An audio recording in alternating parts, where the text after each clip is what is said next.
नमस्कार मेरे प्यारे बच्चों, कैसे हैं आप सभी। आई होप आप सभी बहुत अच्छे होंगे। मैं हूं महिमा और मेरे साथ आज हम हल करेंगे कार्यपत्रक 47। यह कार्यपत्रक 21 अक्टूबर 2020 के लिए है। आज हम हिंदी विषय में बच्चे काम पर जा रहे हैं कविता पढ़ने जा रहे हैं। ये इस कविता का भाग 3 है और भाग 1 और 2 हम पहले हल कर चुके हैं। तो चलिए शुरू करते हैं आज भाग 3 को। पिछले कार्यपत्रक संख्या 44 में हमने जाना कि कवि राजेश जोशी जी सोचते हैं कि बच्चों के पास अब कुछ नहीं बचा। यहाँ पे बसा लिखा हुआ है लेकिन यहाँ पे एक्चुअल में बचा होना चाहिए। तो पिछली भाग 2 को जब हमने पढ़ा था तो उसकी अंतिम पंक्तियों में हमने देखा था कि राजेश जोशी जी कह रहे थे कि शायद इस दुनिया में बगीचे, शायद इस दुनिया में आंगन, गलियारे, खिलौने बचे ही नहीं हैं। इसीलिए बच्चों को खेलने और कूदने के लिए स्थान ही नहीं मिल रहा है और वो काम पर जा रहे हैं। तो ये उनकी भावनाएं थी। अब आगे देखते हैं कि आज की कार्यपत्रक में वे क्या कहना चाहते हैं। इसलिए ये सुबह सुबह काम पर जा रहे हैं। अब आगे तो आज का पाठ हम देखते हैं, आगे राजेश जोशी जी क्या कहना चाहते हैं। यहाँ पर है, तो फिर बचा ही क्या है इस दुनिया में। तो फिर बचा ही क्या है इस दुनिया में। कितना भयानक होता अगर ऐसा होता। कितना भयानक होता अगर ऐसा होता। भयानक है लेकिन इससे भी ज्यादा यह कि सारी चीजें हस्ब मामल पर दुनिया की हजारों सड़कों से गुजरते हुए बच्चे, बहुत छोटे छोटे बच्चे काम पर जा रहे हैं। तो ये राजेश जोशी जी की भावनाएं हैं जिन्हें वे व्यक्त करने की कोशिश कर रहे हैं। वे कह रहे हैं कि पहले मुझे लगा शायद इस दुनिया में कुछ बचा ही नहीं है बच्चों के लिए। बच्चों के खेलने के स्थान बचे नहीं है, बच्चों के खेलने के लिए खिलौने बचे नहीं है, बच्चों के पढ़ने के लिए स्कूल बचे नहीं है। इसीलिए शायद बच्चे खेलने के लिए नहीं जा रहे हैं और वे काम पर जा रहे हैं। पर अगर इस दुनिया में बच्चों के खेलने की सभी वस्तुएं और सभी स्थान उपलब्ध हैं तो बच्चे काम पर क्यों जा रहे हैं। ये तो बहुत भयानक स्थिति है कि सब कुछ उपलब्ध होने के बाद भी बच्चों को काम पर जाना पड़ रहा है। ऐसा क्यों हो रहा है। यानी कि ये हमारे समाज से सवाल पूछ रहे हैं राजेश जोशी जी कि आखिर ऐसा क्यों हो रहा है। चलिए इसकी व्याख्या को पढ़ लेते हैं। कवि कह रहा है कि अगर सच में ऐसा है तो ये कितनी भयानक बात है। इस दुनिया के होने का कोई अर्थ ही नहीं। वह कह रहे हैं कि अगर ये बात सच है तो ये कितनी ज्यादा भयानक बात है कि इस दुनिया के अब होने का कोई मतलब ही नहीं है। यानी दुनिया जो है ये बहुत गलत है, दुनिया को अब होना ही नहीं चाहिए यदि इस दुनिया के अंदर इतना कुछ गलत हो रहा है। परंतु कवि इससे भी ज्यादा भयानक परंतु कवि को इससे भी ज्यादा भयानक तब लगता है जब उसे याद आता है कि बच्चों के खेलने कूदने की सारी चीजें उपलब्ध हैं। क्या है, सारी चीजें उपलब्ध हैं। पिछली बार उन्होंने क्या बोला था, लगता है सारी चीजें खो गई हैं, है ही नहीं इस दुनिया में, इसीलिए बच्चों को काम पे जाना पड़ रहा है। तो वह कहते हैं कि उससे भी ज्यादा भयानक बात तो तब है जब बच्चों के खेलने कूदने की सारी चीजें उपलब्ध हैं और उसके बाद भी बच्चे काम पर जाने के लिए विवश हैं, यानी कि मजबूर हैं। सब कुछ होने के बाद भी वे काम पर जा रहे हैं क्योंकि वह मजबूर हैं। इसी कारण कवि हताश एवं निराश हो जाता है। यानी जो कवि राजेश जोशी जी हैं वो बहुत ही निराश और हताश हो जाते हैं कि इस दुनिया में बच्चों के लिए सब कुछ होने के बाद भी बच्चों को काम पर जाना पड़ रहा है, उनका बचपन उनसे छीना जा रहा है। इस बात को सोचकर राजेश जोशी जी हताश और निराश हो जाते हैं। कवि की सोच यह थी कि दुनिया में स्थित सभी खेलने कूदने की जगह एवं चीजें खत्म हो गई हैं। पहले उन्होंने क्या बोला था, लगता है दुनिया में सभी खेलने कूदने की चीजें और जगह खत्म हो गई हैं, इसलिए बच्चे काम पर जा रहे हैं। लेकिन जब वे देखते हैं कि ये सारी चीजें एवं जगहें दुनिया में भरी पड़ी हैं, दुनिया में बच्चों के खेलने के लिए बहुत सारी जगह भरी पड़ी हैं, बहुत सारी चीजें हैं बच्चों के खेलने के लिए, तब उनमें चिंता घर कर जाती है। क्योंकि उन्हें ये समझ नहीं आता कि इन सारी चीजों के मौजूद होने के बाद भी आखिर बच्चे काम पर क्यों जा रहे हैं। क्यों छोटे छोटे बच्चे दुनिया की हजार हजार सड़कों से चलकर अपने अपने काम पर जाने के लिए विवश हैं, मजबूर हैं। बच्चे काम पर क्यों जा रहे हैं?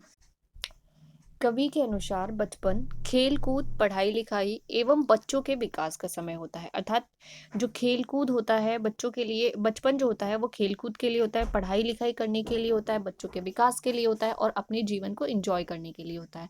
ये जो समय होता है बच्चों का, ये बचपन जीने के लिए होता है, काम करने के लिए बिल्कुल भी नहीं होता है। इस वक्त उन पर कोई बोझ या जिम्मेदारी नहीं होनी चाहिए। यानी कि बचपन में बच्चों के ऊपर कोई जिम्मेदारी, कोई बोझ नहीं होना चाहिए। उनका जीवन जो है वो बिल्कुल स्वतंत्र होना चाहिए और वो अपनी मर्जी से अपने जीवन को जी सकते हैं। इसलिए उन्होंने हमारे सामने ये प्रश्न उठाया है कि बच्चे काम पर क्यों जा रहे हैं।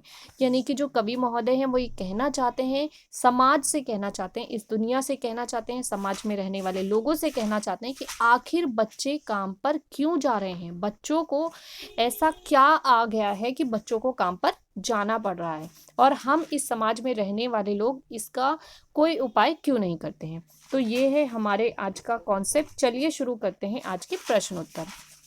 निम्नलिखित प्रश्नों के उत्तर दीजिए। हमसे आज 5 क्वेश्चंस पूछे गए हैं और हमें इनके उत्तर देखने हैं। चलिए शुरू करते हैं क्वेश्चंस, देखते हैं आज हमसे क्या पूछा गया है, उसके बाद लिखेंगे इनके उत्तर। आज का हमारा पहला प्रश्न है, बच्चे काम पर जा रहे हैं, कवि को ज्यादा भयानक कब लगता है। आज का दूसरा प्रश्न है, प्रस्तुत कविता में कवि ने बच्चों से बचपन छीन लिए जाने की पीड़ा व्यक्त की है, उनका इशारा किस ओर है, लिखिए। आज का हमारा तीसरा प्रश्न है, अपने मित्र या भाई बहन से बातचीत करके लिखिए कि सुविधा और मनोरंजन के उपकरणों से बच्चे वंचित क्यों हैं। आज का चौथा प्रश्न है, बच्चों का काम पर जाना धरती के लिए बड़े हादसे के समान क्यों है। और आज का अंतिम प्रश्न है, यदि कोई व्यक्ति किसी बच्चे को काम पर रखता है तब उस व्यक्ति के खिलाफ क्या क्या कानूनी कार्रवाई हो सकती है। अपने मित्रों या माता पिता से चर्चा करके लिखिए। तो आपको ये बताना है कि यदि कोई व्यक्ति किसी बच्चे को काम पर रखता है, यानी उससे बाल श्रम या बाल मजदूरी करवाता है, तो उस व्यक्ति को क्या पनिशमेंट मिल सकती है। ये है हमारे आज के सभी 5 क्वेश्चन। चलिए शुरू करते हैं इनके। तो आज का हमारा पहला प्रश्न है, बच्चे काम पर जा रहे हैं, कवि को ज्यादा भयानक कब लगता है। उत्तर है, कवि को ज्यादा भयानक तब लगता है जब खेलने कूदने के स्थान व सामग्री उपलब्ध होने के बाद भी छोटे छोटे बच्चे काम पर जाने के लिए विवश हैं, यानी कि मजबूर हैं। कवि को यह स्थिति दुनिया की सबसे भयानक स्थिति लगती है। प्रश्न नंबर 2, प्रस्तुत कविता में कवि ने बच्चों से बचपन छीन लिए जाने की पीड़ा व्यक्त की है, उनका इशारा किस ओर है, लिखिए। उत्तर है, प्रस्तुत कविता में कवि ने बच्चों से बचपन छीन लिए जाने की पीड़ा व्यक्त की है, उनका इशारा हमारे समाज तथा समाज में रहने वाले लोगों की ओर है कि आखिर छोटे छोटे बच्चों से उनका बचपन क्यों छीना जा रहा है। यदि समाज तथा समाज में रहने वाले लोग यह निश्चय कर लें कि किसी भी बच्चे से उनका बचपन छीना नहीं जाएगा तो इस परिस्थिति को बदला जा सकता है। यानी कि अगर हम सोच लें कि हमें इस समाज में किसी भी बच्चे को बाल मजदूर नहीं बनने देना है, तो किसी भी बच्चे को मजबूर नहीं होना पड़ेगा। तो हमारा आज का तीसरा प्रश्न है, अपने मित्र या भाई बहन से बातचीत करके लिखिए कि सुविधा और मनोरंजन के उपकरणों से बच्चे वंचित क्यों हैं। उत्तर है, सुविधा और मनोरंजन के उपकरणों से बच्चे गरीबी, धन के अभाव, पारिवारिक परिस्थितियों के खराब होने के कारण वंचित रह जाते हैं, क्योंकि कई परिवार ऐसे भी हैं जिनको नियमित रूप से भोजन भी उपलब्ध नहीं होता। उनके लिए मनोरंजन के उपकरणों तथा सुविधाओं को प्राप्त करना बहुत ही मुश्किल होता है। यानी कि जिन परिवारों के पास 3 वक्त का खाना भी उपलब्ध नहीं होता, वो अपने बच्चों को मनोरंजन के उपकरण कहाँ से खरीद के देंगे।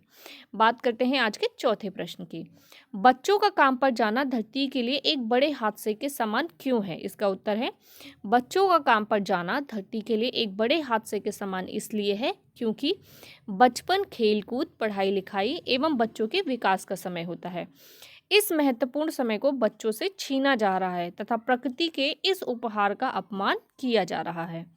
बात करते हैं आज के 5वें प्रश्न की, यदि कोई व्यक्ति किसी बच्चे को काम पर रखता है तब उस व्यक्ति के खिलाफ क्या क्या कानूनी कार्रवाई हो सकती है। अपने मित्रों या माता पिता से चर्चा करके लिखिए।